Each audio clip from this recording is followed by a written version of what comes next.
Do you think this was avoidable? Do you think that they, from my perspective as a Bitcoiner, they printed an ungodly amount of money due to the thing that we can't be said on YouTube, the pandemic. I'll say that.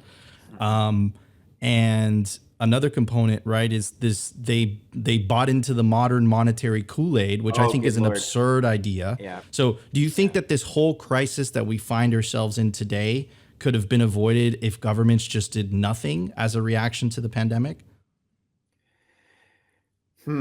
I will say that the MMT people are god awful mathematicians, and Stephanie Kelton should be fired. First of all, she should be fired for incompetence.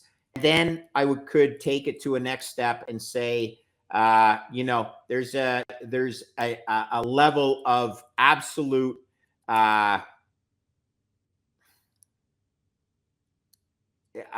dang. There's a level of concern that I could not live with myself if I had given that advice to a nation. And if she's able to live with herself with the advice she gave to a nation flippantly, and so be it. She's a selfish individual. I don't have the same DNA makeup as she does. And she did it so she could get a title of a book. The book was based on false facts. It was based on elementary thinking. It was absolutely disgraceful from an economics analysis perspective. She's destroying the life of our children. And I just have to call her out on that. And all you MMTers out there that believe she had the hopium, well, fuck you, stupid fucks, okay?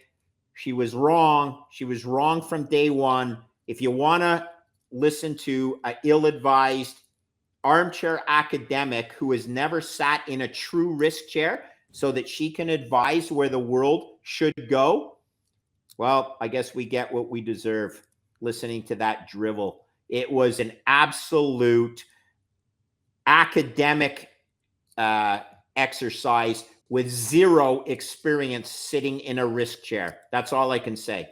It's the difference between something that should work on a formula on a blackboard versus the reality of living in a risk chair where the dynamics of pricing a market change instantaneously, not over the life of, and chapter 4, we're going to deal with this. Too many armchair academics in positions of power right now.